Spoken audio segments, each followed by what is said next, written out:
Now, you can bet Donald Trump was watching today's summit pretty closely. His meeting with Kim Jong-un could be just a few weeks away. And as Keith Boag explains, Trump, too, has changed his tune. Rocket Man should have been handled a long time ago. It was only a few months ago that Donald Trump was winding up his supporters by trash-talking Kim Jong-un. No longer. Things have changed very radically from a few months ago. You know, the name-calling and a lot of other things. In fact, this week, Trump even described Kim in righteous terms.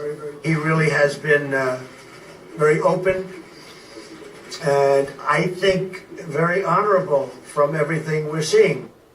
Kim is actually still the leader that ordered his uncle and others executed reportedly by anti-aircraft guns, and allegedly had his half-brother assassinated with a nerve agent.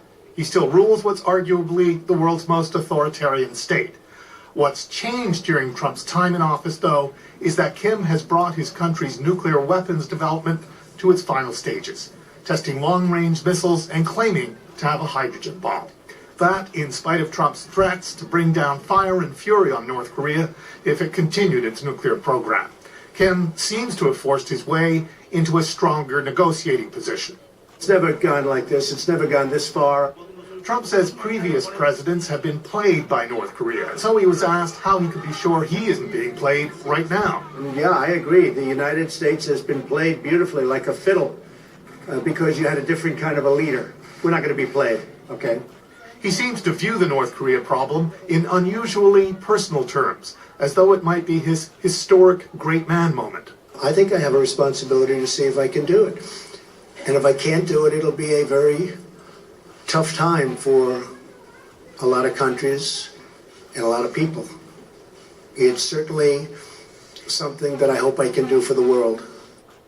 And Andrew, Trump has been very clear about what success means to him in these circumstances. It means the denuclearization of North Korea, quite literally that North Korea would give up its nuclear arsenal. But Keith, does denuclearization mean different things to different people? Absolutely it does. And it appears to mean to the North Koreans that they would only have to freeze their nuclear program, that they could keep everything they've developed so far, but not have to give up anything that they've developed so far. And so, I mean, if we parse what Trump has said about the consequences of failure here, is he suggesting that things could end up worse than before this whole process started? Yeah, he's absolutely suggesting things could end up worse, but it's not clear how they would end up worse because the conventional wisdom has always been that even though there is a lot of bellicose talk from the president, the United States is not about to initiate an aggression against North Korea, not about to risk a war that would cost perhaps millions of lives in South Korea. So the answer to the question whether they'd use weapons or military action, probably not. Keith Boag in Washington, thanks.